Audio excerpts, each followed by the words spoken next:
Hello, everyone. Welcome back to Growing Up with Godzilla. My name is Donny Winter, and this is my show where I have conversations with Godzilla fans about how they've grown with the character and the franchise over time. We are in season 2 of the show already, and I've been having such fun conversations with dear friends of mine. And I think that today is going to be yet another one of those phenomenal conversations. I have joining me as a guest today my dear friend Walter Ross with the YouTube channel JEDI VELLE. So, hello, my friend. How are you doing? I'm doing quite well. How about yourself? I am doing quite well also. I feel like the stars have aligned to make this happen, to make this conversation Yes. happen. And It I'm took a really while. excited.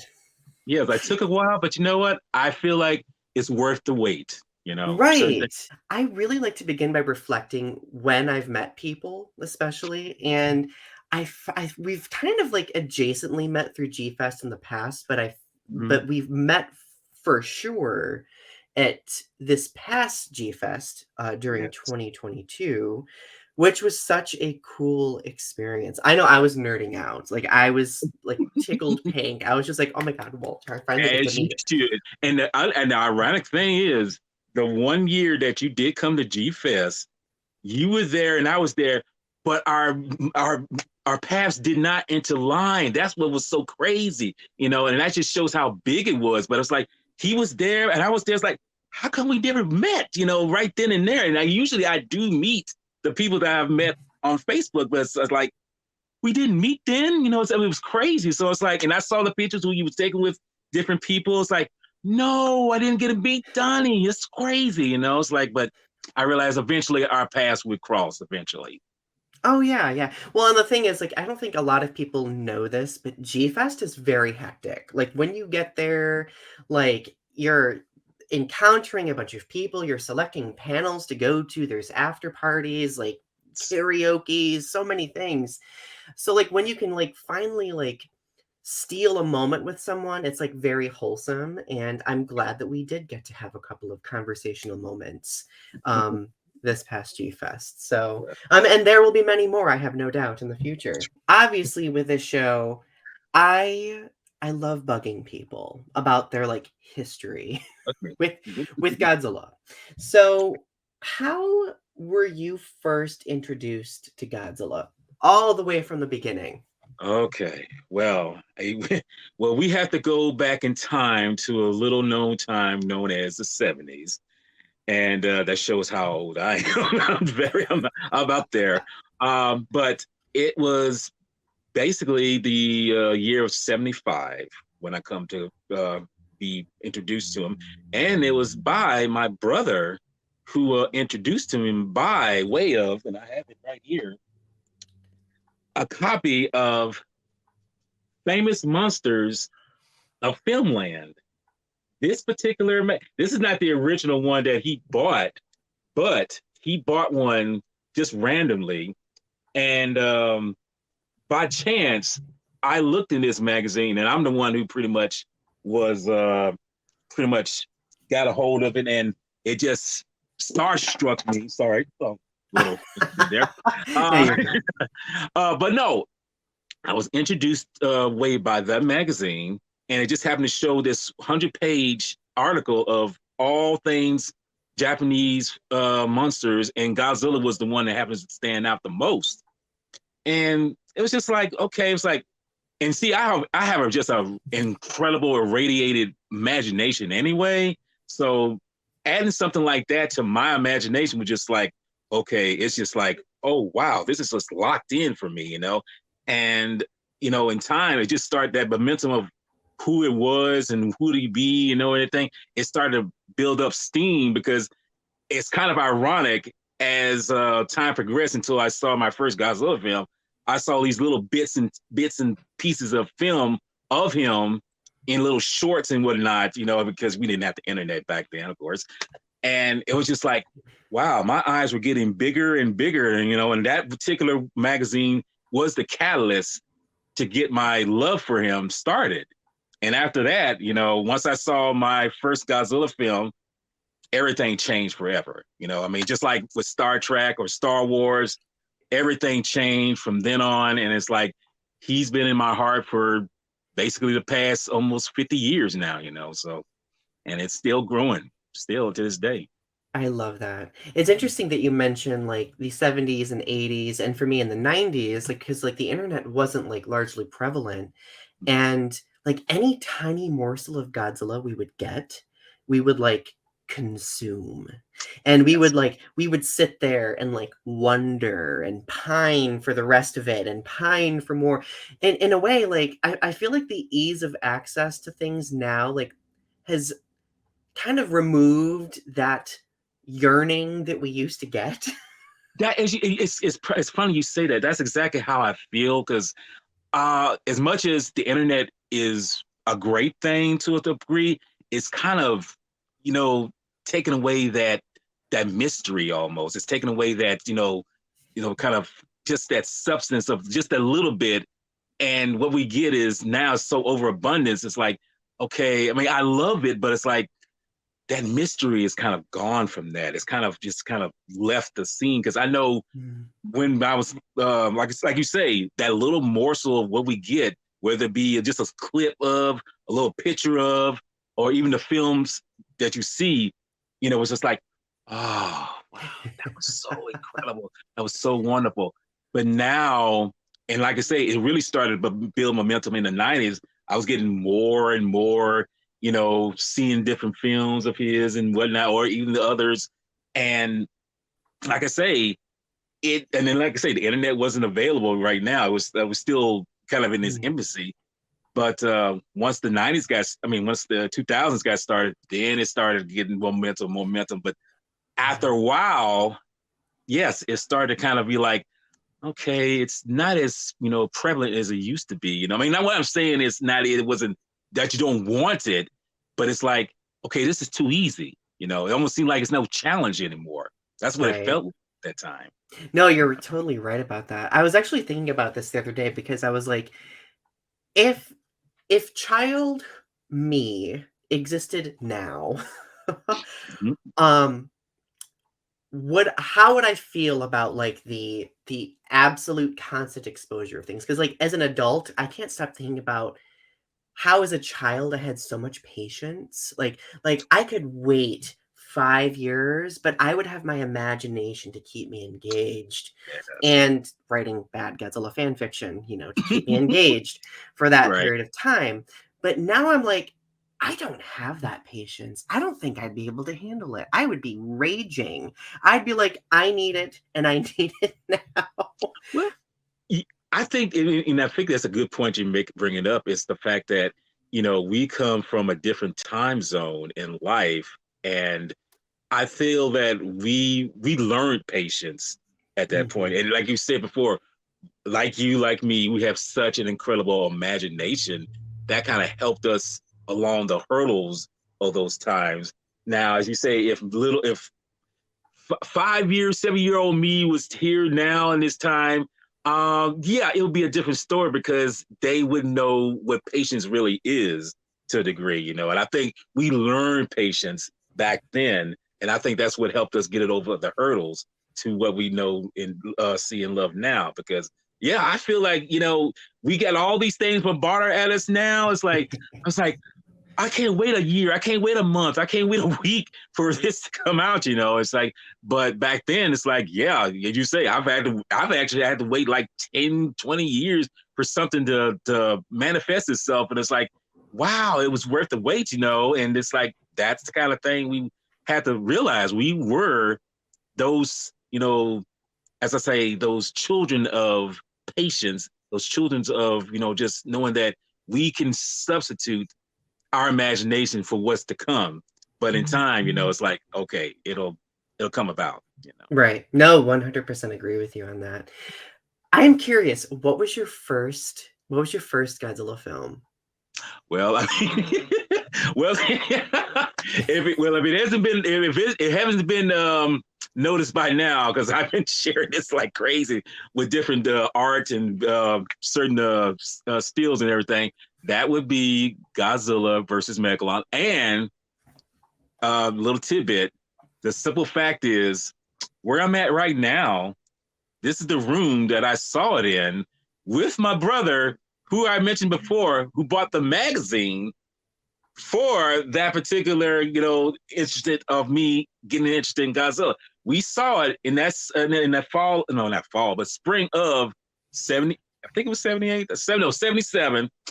And we was in this very room looking on the TV, and it was, look, all I can tell you is now, Donnie, that experience can never be outdone by anything that I see. I mean, yeah, I can see everything Godzilla on the big screen or whatever, but that experience was such an incredible mind experience for me. I mean, of course, I was, a little lad and everything, but you got to remember, for a person like me growing up with not a lot of things going on, just seeing this particular film with Godzilla, Megalon, Jet Jaguar, Gigan, it was just like, and it wasn't that long, but just the length of what it was, just that massive amount that I got, it was forever lasting in my heart, and it's still there to this day, even after that. Like, Wow.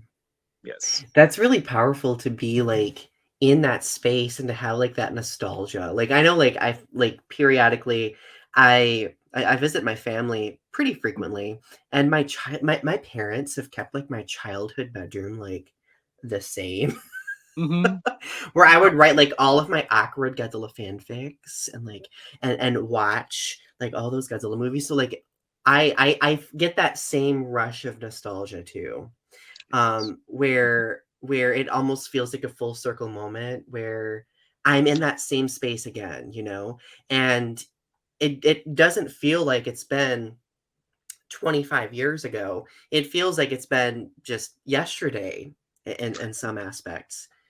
Mm-hmm. It's exactly that's. I mean, as much as it's been that long ago, it's like just like yesterday when I experienced that. I mean, like I say, me and my brother watched it together. And like I say, he may not remember it as much, but see, he doesn't realize that he helped me, in so many ways become the fandom fanatic that I am of kaiju. And sometimes sometimes I tend to forget. I have to thank him for this. I mean, he's not the kind, want to, like express, feelings and everything. I was like, brother, you have no idea what seed you laid for me into becoming the person that I am when it comes to, Godzilla and everything related to it. But yeah, just knowing that I can think back, and every time I think of Godzilla, it was always in this room that first night, NBC broadcast, and it's like it never goes away. It's always staying there full circle. Ooh, that gave me goosebumps. Mm-hmm. Ooh. No, it's interesting that you mentioned, like, the way you've bonded with your brother over Godzilla too, because my little brother was the person who got me into Godzilla initially as well, kind of like as a conduit through our parents who are also Yes. Godzilla nerds. Um, but he similarly is like I'm the feeling person. He is not. So like I will gush about like, oh, sentimental, you got me into Right. Godzilla and stuff. And he'll be like, Donnie. And I'm just like, let me express myself, damn it. That's my brother. Yes, I mean he's older than, but yes, that's exactly him. He's kind of the same way, but it's like I feel he knows that I'm, that feeling is, you know, very well instilled in me. So he may not want to admit it, he may not want to feel it, not want to say it, but it's like, yeah, you pretty much you did that for me. Ah, I love that. So, as you've grown as a person, like over time, like which Godzilla films have like developed into your favorites and why? Well, that's I'm not going to say that's tough, but it's actually it's not as tough as I thought it was. I thought it would be really hard, but it's actually not as hard as I used to think it would. As I said, aforementioned, Godzilla was his Megalon. Um, and I guess because that was my first one. That was my first Godzilla film out of all these. Um, then came King Kong versus Godzilla. That's one of my favorites Mm. too, because of course. King Kong versus Godzilla. And just a quick side note. Before I saw King Kong versus Godzilla, I used to draw a lot. I used to draw these little, animations and everything, cartoons and on pieces of paper, or whatever. And I actually drew a kind of sketch, kind of a how can you say what you call them? Those drawings for movies, where kind of storyboards, kind of Yeah. like this. Kind of did this kind of sketch of King Kong and Godzilla fighting. And the funny thing is, since I knew of Kong 2, I had Kong actually not as big as, when I say not as big, I'm talking about the size that he was in the original King Kong, the 33 version, fighting this, 50-meter Godzilla. And it's like I say, I don't know whatever happened to it. This, like I say, this is years, this is way years ago. But I drew this, and the funny thing is, the outcome of it was that despite Kong's size, he was the one who defeated Godzilla overall, kind of the David and Goliath motif, But Right. but after I saw the King Kong versus Godzilla version, I was kind of like, wow, Kong really kind of grew here, So it's like, how did he get that big, But I realized that's film, and you have to kind of grow him a little bit. Right. No. Besides that film, and even though I saw Godzilla versus Gigan in the drive-in before I saw King Kong versus Godzilla, it's not my favorite, but it's it's still there. But anyway, getting back to what you were saying, that one, King Kong versus Godzilla, the 90, well, I could say 90, I could say 85 Godzilla that came out in 85, but I would say the Godzilla, that version, it's okay. But when I saw the original Japanese 84 cut, that one I feel is Ooh. a lot better. I love that one more than some people might think. They may think that's kind of boring. I feel it's really, really Oh, beautiful. I think it's a beautiful made film. there's so And many more layers. yeah, yes, exactly. Much more like, and I'm not gonna say that it's not so much better than the original Godzilla, but for me, and this is gonna probably be kind of a heresy to some people. Oh, I I, love that. well, that's what I'm gonna say. I find the '84 version of Godzilla is actually better than or I should say, it's my more favorite than the '54 version. Even though Mhm. '54 is a good film, it is. I find that one's a lot better than that one because it had, as you say, much more layers.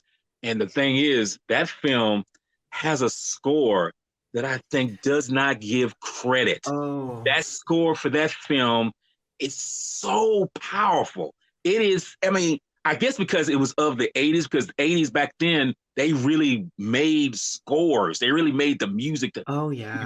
complement the film. But that score for that film, I can't remember the name of the composer, but he did such a phenomenal job that it's still it's embedded in my brain so much, Oh, you know. the last few scenes where, of course, Godzilla's being led to Mount Mahara, and then, he ends up falling into it, like, the music and then, like, the cinematography, like, the people's reactions, like, perfection, like, to this day, it still reduces me to tears, Yes, and it holds up. I think that's what makes Godzilla so important is how timeless the films are. Like, you can see, like, the evolution of effects, of course, right? right. But, like, I feel like the human factor is definitely what makes it timeless. Godzilla is it is a commentary on the human condition when you think about it, and we're able to see how that commentary evolves over time, and I think Yes. that that's why for people like us, like, that nostalgia factor makes it feel like we're experiencing it again like it's day one. Ooh, I just nerded out there for a second. Yeah, Ooh. no, that's fine because that's exactly the point you have to get across because Yes, it's Godzilla. That's just thing about Godzilla. He is that reflection on human nature, just to a degree, because he's, if you think about it, he's an outcast. He's an Yeah. outcast of some nature, and kind of like him, like me. That's how I was growing up. I was an outcast in so many ways. I was outcast. When I say to my family, I mean in terms of I didn't like the things that they liked, as far as my brothers loving sports and this, that, and everything, or my mom liked and everything. But I just felt like that I was that kind of thing. And for Godzilla, I was relatable with him because he made me feel like, yes, he is an outcast, but he still perseveres through whatever comes near him, and he Hmm. continues on being this particular you know, impression of what it means to be, hey, you can't let whatever stop you from doing what you're doing and being who you are, be real with yourself. I mean, I know that's a lot to kind Ah. of say, but I feel like he is that kind of you know, what's the word? I can't even think of the word right now. Well, like, He's that expression, as I like to say. yeah, like, so I've had a few conversations with guests in the past about like how Godzilla is kind of like this adaptable metaphor that a lot of people can use, and what like you talking about like that outcast component, like I really connected with that like big time. Because when I was younger, of course, like being LGBTQ plus, being bullied all the time and stuff like that, like Godzilla became that escape for me. And watching characters like him, Mothra, like navigate like these opponents and overcome like all of these things, like that helped me internalize it and be like, you know what, Donnie, you can do this too. Like you can overcome those people saying these horrible things about you. You can overcome people who are, beating you up like in the hallway. Like you can overcome these things. And I think that Godzilla's done that for a lot more people than we often hear about. Like they've kind of helped, like Godzilla's helped like those outcasts feel some sort of sense of community and belonging, which is really powerful to me. So thank you for sharing that.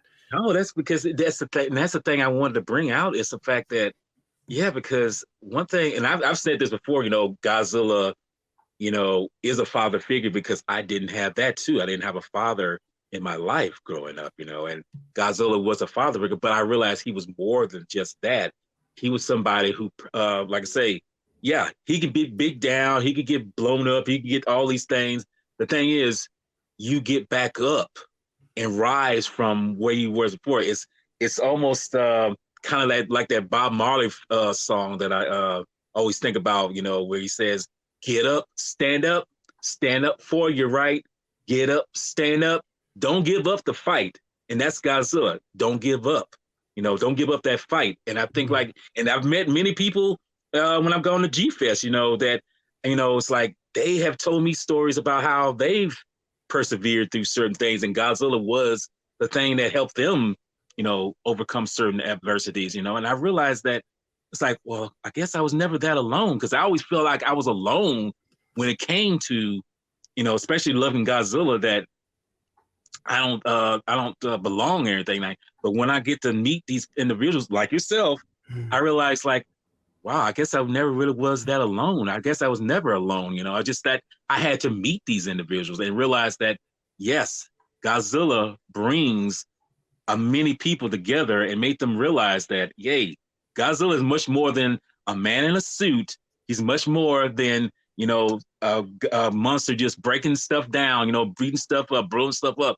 No, he is that metaphor for all of us who have had tough times, like me getting bullied, being, pushed around, but also knowing that you will not win, you will not lose if you get back on your feet and still be able to walk, knowing that you will see another day.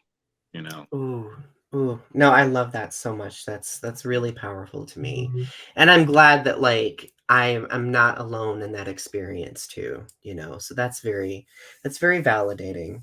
So, are there any like specific kaiju or human characters that you're drawn to out of the franchise? If so, which ones and why? Well, as I mentioned with Godzilla, I mentioned him, but it's not so much. It's surprisingly not too many. I mean, as much as I want to say human characters, the human characters are just that. They're human, and they just populate to know that, okay, what are we doing, what we should do better. But aside from Godzilla, I would have to say Jet Jaguar for sure. Even though I know he's a favorite, but he is somebody who is surprisingly much more than just a robot that's been built by humans, but he doesn't go Skynet on people. He doesn't go Skynet on the human race. He actually is a preserver of the human species, or just persevering of what's about, because he takes the initiative, to say, what needs to be done, what needs to be done right. And when Goro, goes to, tell him, say, what's up with Godzilla, and he got Jet Jaguar said, just like that, with a big smile, and you realize, like, what's that all about, And then you realize, like, no, he's come self-aware enough to know that I know what needs to be done. I know what needs to be, handled right away. And that's kind of the thing I take an initiative also with me. It's like, if you see an incident where it needs to be something done and right, and it's like, you don't need someone to tell you. It's like, do it, do it. I mean, do it for the right reasons, and do it knowing that it's going to do something for somebody. It's going to help someone out. That's the thing I realized with Jet Jaguar, because I used to think, Jet Jaguar is, just as coolest kind of kaiju you're ever going to see. But it's like, no, there's more to him than that. I mean, he's someone who knows something needs to be done. And even though you may not give him the command to do it, he does it. He does it on himself. I wish more as human beings, we would do this. We would just say, okay, well, this needs to be fixed. We need to take care of that.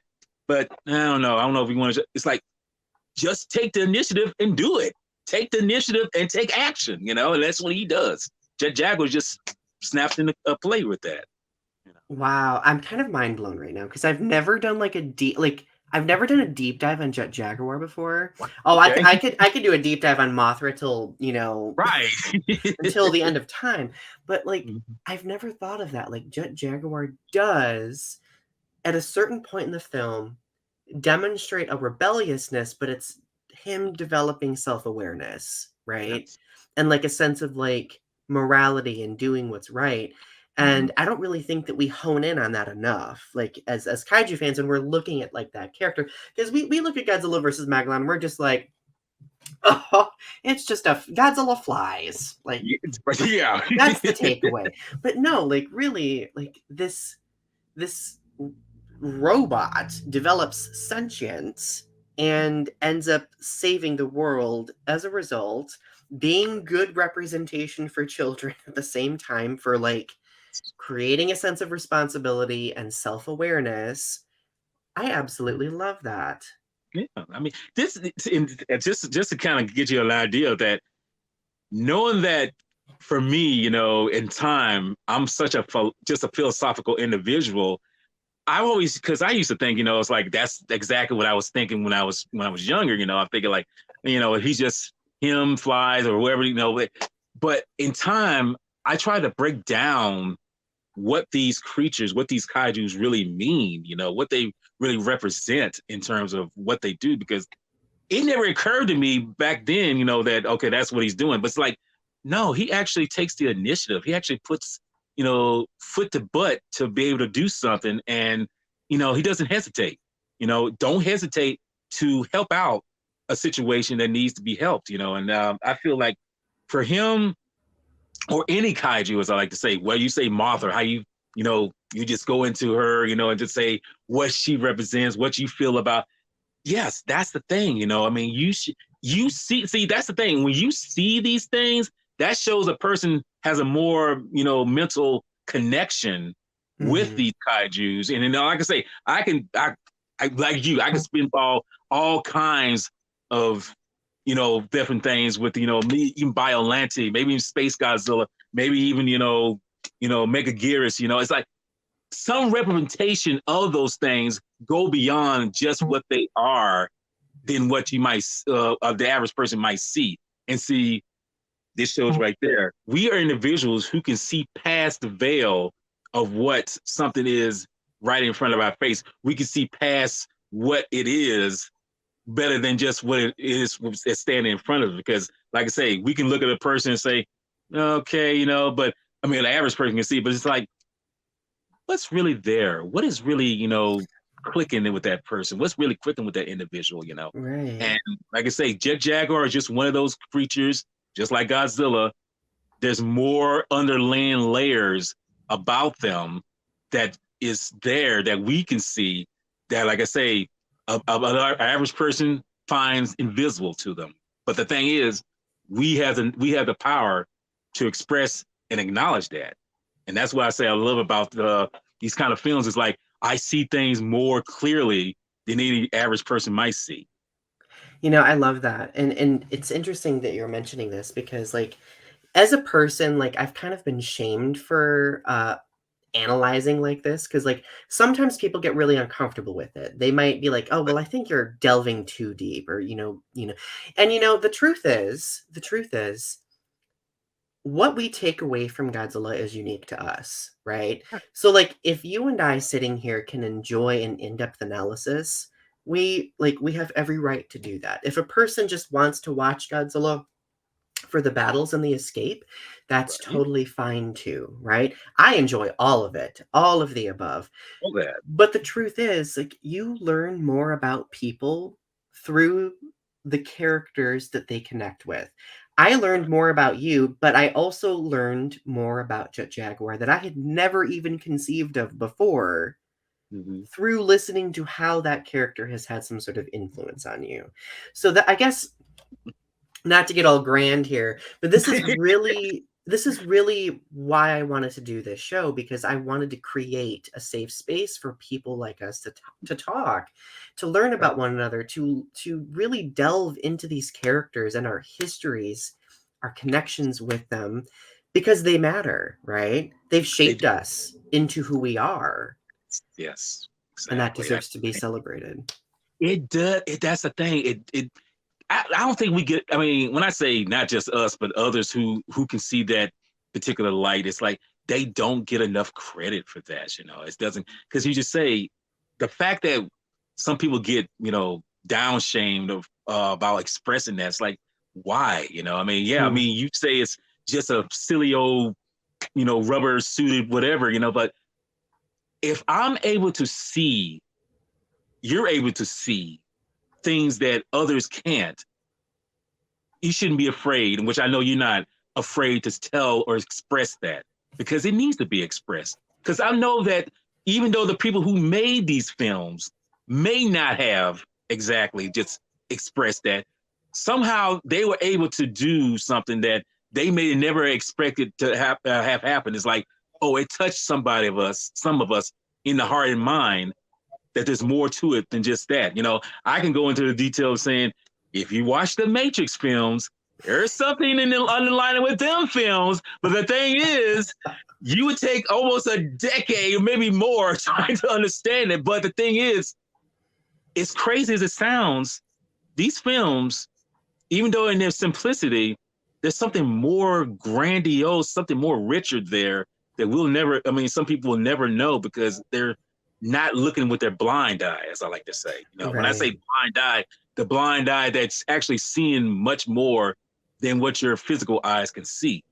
And I Right. realized for me, I've always been like that. I mean, I didn't think I had it, but as I got older, I realized, no, I see more than every average person will see it. And I was like, and I was kind of scared to express that because I was like, kind of like you, it's like people might shame me. But then as I got older, it's like, no, Walter, you have a voice, you have a mind, Mhm. you are someone who knows and feels, and you know that this is how you feel about it, and you know that it's there.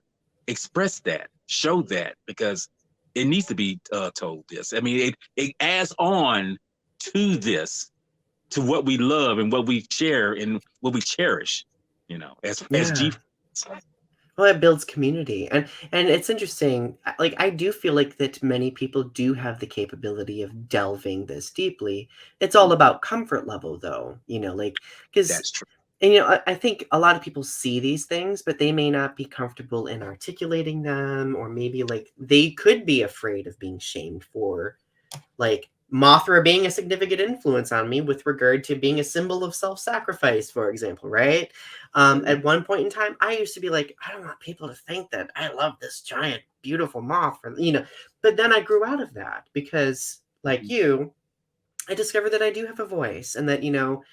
my understanding and perception matters, and you never know, by imparting that to other people, they might bond over that and be like, wow, like, I also look at this character similarly, or a different character in a similar way, you know Right. And Ugh. then it's what's so great about that is the fact that, most people, they tend to feel like, yeah, I can't see that. I mean, I don't have the right mindset to think like, but well, that's why you have individuals like us to be there to express it, who have no qualms in expressing those things because we easily can express them and have no problem expressing them, and like I said before, it was a time when I couldn't do it around too many people, at least not here, and say these things. But as I got older, I was like, no, I'm going to express these things because even as a person who's in his early 50s, it's like it's more abundant now than it ever was when I was younger. And I was just like, I love that because it's like, no, express what you feel, express how you feel about this because it's there and it needs to be told, I mean, because we could, like I said, I could tell you right now, just make this real quick. That was a time where I actually fell out and I fell out of love with Godzilla for a Mhm. moment. It was like in the early, it was like in the yeah, it was in the early '90s. I couldn't care less about Godzilla. I didn't. I mean, I just felt like, I mean, it's not even tolerable in my life. But see, that show right there, I was looking at just the film element. I wasn't looking at the philosophical, the ocean, the more even sometimes religious aspect of it. Yeah. And sometimes you don't want to put religion in with Godzilla, but No, it's that's there. fine. I love But that. fact is, no, that's because my mind, who I was, hungered for that. I hungered for those things, and I realized as time progressed, my love for him started to rebuild and reconstitute into something more than just the film element. It built up into something that was just like, oh, this is what that meant, or at least in my mind. And then as I come in contact with others who say, like Alyssa, she has expressed many times, like we love with Hedora, what some of the film elements in those, or I mean, the elements in these films. And I realized when I listen to it, it's like, wow, now I was like, she's young, but she gets Mhm. this. She gets this. She knows that's exactly. And I tell her every so often, I was like, you have a mind. No, let that go. Don't let anybody tell you anything different that Yeah. you can't express that because you are hitting points that even I didn't see. And I know that if I see them, other ones will too. And I feel like you should share them. That's why I feel like knowing that I can burst past that bubble of what Godzilla might seem like it is, or any kaiju, it goes beyond that. And I'd say always express that. I no, I 1000% agree with you. And I I- I've been observing obviously I've been observing you continuing that growth even over the last year, for example, Right. in the way that you have been engaging with other fans and putting these perspectives out there through different conversations. So you do have a YouTube channel, Jedi Grand Vel, and you've been using that, and you've been also guest appearing on so like some other like kaiju tuber channels. Talk a little bit about that. What has that been like for you? Oh my goodness. I have to say, these little outlets, I can only just say I never thought that I would get to be as when I say formidable in terms of, just expressing myself. I always figure like, okay, when I say I'm going to stand, it's like, yeah, I'm not going to really, do so well because I know my because like a Sci-Fi Century, his channel, we did our third podcast. When I say third, I should say second because the first one was him interviewing me and it was pre-recorded. But the second one we did, I wasn't totally on my game. I mean, the one before, totally, good at it. The second one, not so much. But I realized as time progressed, you build up these Mm. things. And I've been on his podcast. I've been on his live streams. I've been on the Monster Report live streams, a couple of those. I've also, of course, I've been on Brendan Mosley's podcast, Mm. which I love that. I mean, it was I could tell he might have seemed a little nervous with interviewing me, but I was like, don't worry, I got Oh, you. you I got guys did great. you. Yes. Oh, that was a great interview. And like I say, others too, and it's still continuing, I mean, still people ask me, would you like to be on my podcast? Would you like to do? It's like, yeah, sure. I mean, like I say, I'm not no fever hungry, kind of individual. I mean, I do this not so much just to express myself, but I do it for fun. Right. I find it fun that I can express myself because when I bring out some of the things that is before mentioned about what we're talking about, it's like people could be like, "Oh, I mean, he, he saw that." And it's like, yes, I saw that. I see. Look, as I said, up with my blind eye, I can see things that you probably would never see. But yeah, being on these other live streams, it's like, wow. I mean, eventually one day I'll probably do the same for my channel. But right now it's doing that because all I'm doing is just having fun with what I'm doing and being on them. It's just been a blast. I mean, it can look the longest we ever done was like almost 5 hours, and I still had more in the tank to talk about, but. Daniel had to say, "Okay, we're gonna have to cut this short because it's almost 5 hours." And I was like, "Okay, yes, that's cool." I mean, like I say, we'll save it for another, live stream, whatever we might do. But no, that's the surprising thing about me being on these streams is that I have no stoppage. When I say stoppage, I have no, real link. I mean, I'll put it like this. I'm kind of like infinity, when it comes to doing these streams. It's like I can go on forever, but someone had to Mm. tell me, it's like, put the brakes on. Okay, we're gonna have to You, stop these you and me things. both. I'm the same way. And the thing about it is, it's like I Oh, feel like that's understandable because hey, we can't do this all at one play. We have to kind of break it down, and eventually we'll do it another time.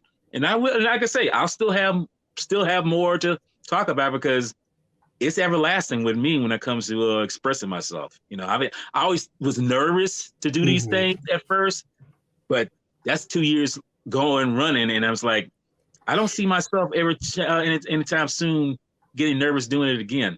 So. Right, right. Yeah, it's interesting that you've mentioned that because, like, you mentioned earlier, like, that you had an off day or something like that. Mhm. Like, I've been doing this for it feels like 3,000 years, and I still have off days. I think it's important as creators to kind of, like, grant ourselves the grace to have off days because, Yes. like, today, like, I feel like today I'm having a pretty on day, but the other Yeah. day, I may have been a dumpster fire, you know? So, like, it's it's all about, like, going with that flow, right? And you've been flourishing, like, I can tell that you have been flourishing in, like, the different appearances that you've been making.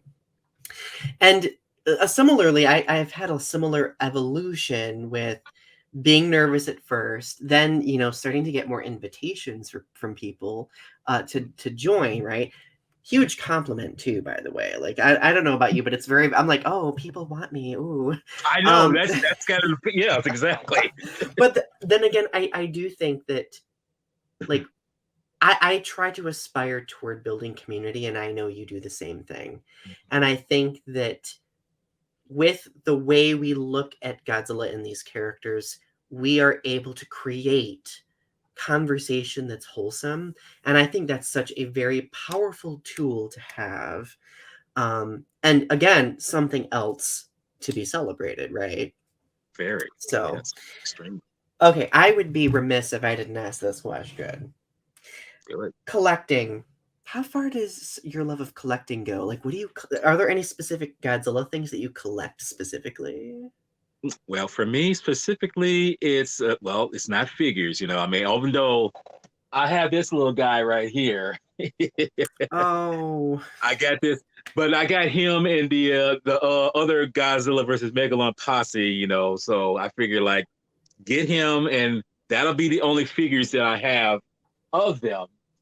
But no, as far as that goes, it's no, it's just been like I say, books, magazines, various art memorabilia, that kind of stuff, because that's always been the thing that I've always been more interested in. I will say this. I will say this. If I was younger and this stuff was available to me back when I was in my teens, back in my heyday, I probably would be collecting like so many of these other, incredible, you know, to the top, collectors. But no, I'm more behind the scenes kind of individual, art. And I would say, yeah, let me get back to this. Let's take one like this. Well, I guess this is good enough. Stuff like this, Kira Takarada, stuff like that that shows behind the scenes. Because see, I'm a film buff. I always have been since I was a little lad, And the thing is that with film, I always like to know what is the crux and what makes these films work, what makes them right. tick, and everything. So when I get stuff like this, that I got a bunch, this right here, it may be small, but the little that I have, it's like it's worth more its weight in gold to me. Oh, That's all. right. Yep, I'm the same way. Like I mostly just collect like I better not move my camera. I'm gonna mess it up. But I collect like plushes. I have like plushes up there and everything like that. And the music, like I love collecting like the soundtracks a lot. And I used to collect figures a lot, but now I'm at this point where I'm like, okay, like do I have room? Like do I have space? So I guess we kind of have to make those hard calls from time to Yeah, time. Okay. right. So, concluding question, which is such an important one. What advice do you have for new Godzilla fans and aspiring creators who are wanting to get into doing this or creating in other ways? That's now I'm gonna tell you right now, that's the most extremely easy, because believe it or not, very easy, because I can say it, because it's true. I would just tell them, just show that your love for whatever you're doing is what you're doing is not out of spite. Don't do it because you want to get views, you want to get recommendations or anything. Do it because you love this. Do it for the love of what you love. Anything kaiju related, I mean, do it for the fact that anything that like an artist does when you paint. Love the fact that you love painting these things. When a sculptor sculpts, love that you love sculpting this. Just do these things for the love of what you're doing. Don't. I mean, because I could tell you right now, I've seen a lot of people, and I don't want to say it's a lot, but I've seen several people who do these things, who started out, great at what they're doing, started making up speed, and they started getting recognition. But the thing is, it starts to seem like, okay, they become more, you know, kind of franchise, kind of mechanical kind Yeah. of individuals, and it's like they lost. It's almost like they lost their way of who they were before. And to me, and that's why where I'm at right now, I'm glad of where I'm at. I mean, I don't have to have a whole lot of subscribers. I have Yeah. because I'm doing what I love. I'm doing for the fun of it. And when you lose that flavor of who, because I feel like, and this is, and I'm just gonna hit the hammer on the head with this one. I feel like those ones lost their soul to what they become, because Yeah.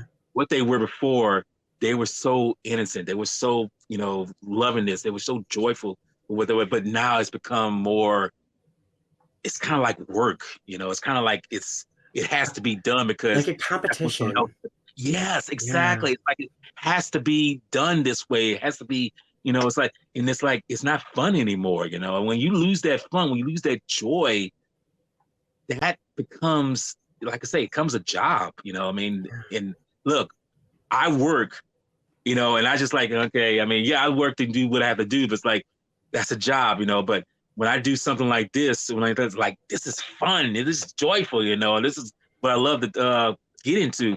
And I would tell anyone, future wise, and even further down the line, please do not get yourself caught up in the limelight. Don't get caught up in that persona that it's like, okay, I can have my cake and eat it too. You can. The thing is, don't get lost in what you were before, because if you Yeah. lose yourself in it, you will become somebody you don't like. And it's And hard to come back from that. that's the thing. And I've It seen is. this I've seen this time and time again, and I hate the fact that it happens to them, because I've seen some good people, and I'm not saying that I'm not saying they're bad. I'm not saying that they're, so terrible. They're like, get out of my face. No, it's not like that. I'm saying that they don't find the joy in what they do anymore. And I And feel you like can tell that lost. they've lost it, that they've lost that passion, and to Yes, me, that's a tragedy, right? it is such a tragedy. And I was like, I hate that they have to go through that, that mindset. And it's just that, it's just like. And then I feel so passionate about saying it, because the fact that I don't want people to feel I don't want them to lose that joy. I want them to feel like this is the reason why you got into this stuff in the first place. This is why you do these channels. This is why you do art. This is why you do write these books or anything. You do because you love it. But when it becomes something that's just secondary, it's no, like I say, you become something else. And I'm like, I'll just, like I say, I just tell individuals, the younger crowd that come up, the next generation, please do not lose yourself in what you love. Because if you love this stuff, you will find a balance in making sure Mm, it's like, okay, I'm doing this, I love it. And if it gets recognition where it's like, hey, people love it and they enjoy it, do that. Keep that balance there. Keep that momentum going. Don't lose yourself where it gets so high where it's like, okay, I don't feel no love for this anymore. I don't feel no right. joy for it no more. And if you don't get recognition, don't lose yourself in that either, Yes. because like that's not a reflection on your capabilities No, or the it's quality not. of whatever it is that you're putting out there, right? It all comes back to fulfillment. And I think that what you said there, I think every artist and creator needs to hear that. Personally, I think every artist and creator needs to hear that. So, where can people find your stuff? Because people need to find your stuff officially. It's like I say, it's just a small channel. It's on YouTube. That's the only place that it's available on right now. And it's called Jedi Grand Veil. Like I say, and the funny thing is, I've only been on this platform for surprisingly coming up 8 years, but it didn't start out like that. What it is now, it started out just being random stuff that I was putting on there, whatever. But I said to myself, well, if I'm going to share some stuff on Facebook, well, why don't you just share it on YouTube? Why don't you just put it on the YouTube channel and go from there? And in time, I started just saying, okay, Walter, because before I didn't show myself on screen. It took me time to actually film myself and say, well, okay, well, Walter, here you are. Who's this person? Who's the voice behind the camera? Who's the voice talking about these things? Like, well, let me show you. So here I am. And I was like, no, I had to say express myself by showing myself. And I feel like doing that, I think that helps people otherwise who might be trying to start a YouTube channel or just do something, whatever, show that you have the courage, show that you have the momentum, show that you have the gusto to do this, and from then on, whatever I put out on my channel, Jedi Grand Veil, that's simply what it is. It goes from there, and whatever I put up, I do it from the love of what I love and expressing myself, because from then on, it's still going. And Where it goes from here, we don't know. Only the heavens above would tell us that, you know. All I know is that I'm excited to see wherever it goes. I'm Yes. excited. Well, dude, this has been such a wholesome conversation for me, and I am so grateful that we were able to come together and have this chat. And just know that you're always welcome, and that I look forward to future conversations as always. I am too. I mean, because that's the thing. I love these kind of things, you know. And if when you have the time, let me know. I'll be here, you know, because I do not mind doing these kind of talks because that's hey. I mean, like I say, I got much in the tank, and it's not on reserve, you know. So it's always going to be there. I love that. I love Yes. that. Well, my friends, keep in mind, Growing Up with Godzilla premieres on the first and third Sunday of every month at 4 p.m. Eastern Standard Time. So stay tuned for that. Keep standing tall, and I will talk to you soon. Bye.